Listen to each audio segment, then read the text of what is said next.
Brandon is with us in Phoenix, Arizona. Good afternoon, Brandon. How can Ken and I help? Hey, thank you guys for taking my call. Yeah. So I wanted to kind of just run by my current situation with you and get your opinion. I'm 21. I'm on baby step 2. I have about $3,000 on my car note and just about the same on my student loans.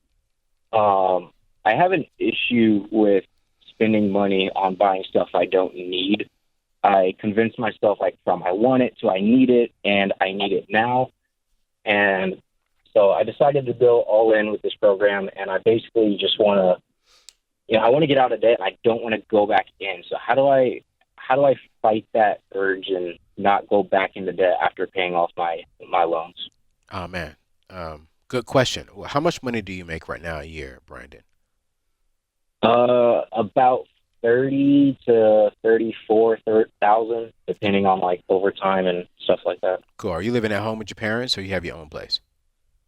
I'm with my grandfather. Okay. All right. With your grandfather. All right. Cool.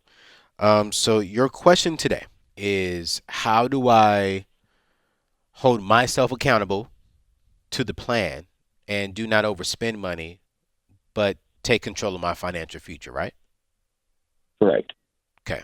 Ken, my answer is very quick. Yeah, well, I want to hear it. What's my answer? Yeah. Just do it. I don't really think there's motivation. It's a choice. Brandon, I think the key thing that you have to tell yourself is do it. I'm not going to do this. I'm not going to go here. I'm not going to purchase this. I'm going to do it. Because you're $6,000 in debt. You make $34,000 a year. You're staying at home with your grandparents. I am assuming that you're not paying them any rent, correct? No, I do pay my part of the bill, like the gas, the electric, and stuff like that. So that's about $150 a month, correct? About, yeah, like 150, 175. How much do you have in your savings account? My savings is about 1,100, and I got about 900 in my checking. Okay. All right. So here's what you got to do, man. You got to attack your debt, $6K. Living at home, only paying $150 a month on just to go towards your bills. You should be out of debt within the next 2.5 months. By January 15th, you should be 100% debt free. Especially when it comes to young people. I try to be very careful what I say with my words. Because I remember being your age and telling myself, I can't do this. I have a problem with this. Well, if I know I have a problem, which I want to commend you on and acknowledging you have a problem, if you can acknowledge it, you can change it. And so for me, I'm going to say, bro, just, the plan, how to work the plan. Just do it. Look yourself in the mirror and say, you know what? I have this problem, but today it ends. And tomorrow I'm going to become a new man, and I'm going to take control of my finances in my future. All right, Brandon, here we go. You ready? Yeah. Your problem is you've been spending to feel good instead of acting to be good. And you're all about the feeling. When you spend like this, I'm not going to try to psychoanalyze you.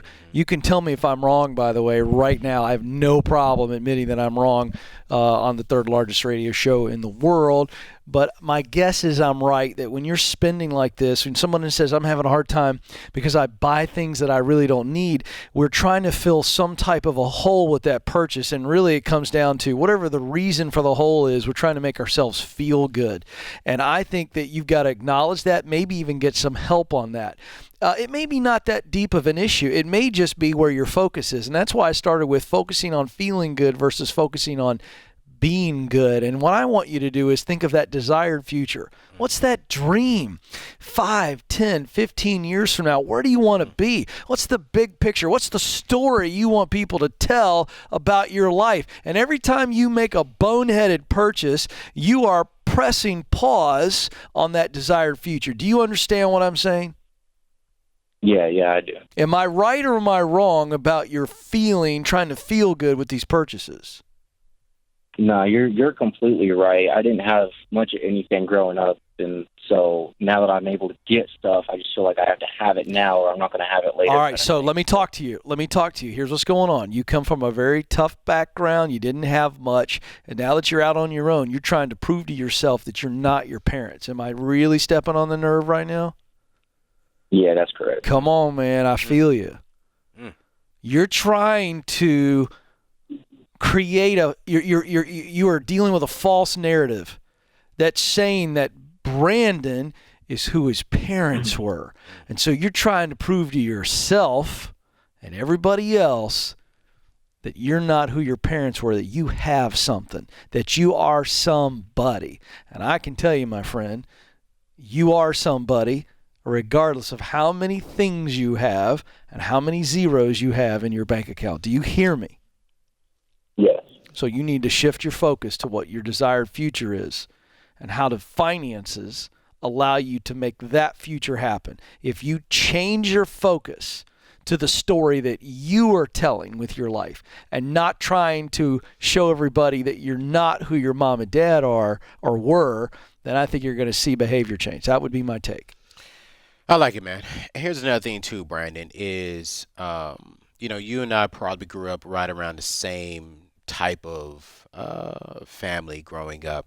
One of the key things that I've learned is I had a lot growing up from my parents. I didn't have a lot of practical things, but my parents taught me a lot. One of the key things that made me spend like you when I was your age wasn't because I didn't have, but because of what I was seeing around me.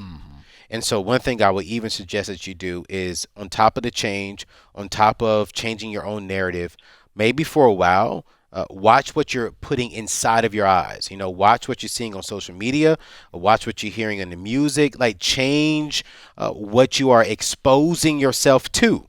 Because whatever you expose yourself to, then you want to become that. And you really have to get comfortable with your own life, with where you are in life, what you can do in life. Because I think sometimes it's not about really just our past. That plays a huge role. But sometimes it's about what we see. You're right. Other people doing. Come on, that's especially with young people. That's really, really good. Yes and amen to my bro right here on this. And I'm going to add something to that. Let's add. I'm sick and tired. And I could throw out names, but then I'd have to talk to James and Kelly about it, and then whatever. Yeah. There are a lot of social media influencers that are in the personal development space that we are in. Yeah. And I look at their Instagram posts and they're selling a lie. And they're helping create the crap that Brandon's dealing with that you told him to avoid. You know why? They're going, success is a boat. Success is being in debt and having 3 or 4 real estate properties. Success is having all this bling, man. Oh, that's so bad. Success is having all this stuff. And they're creating this comparison cancer for people.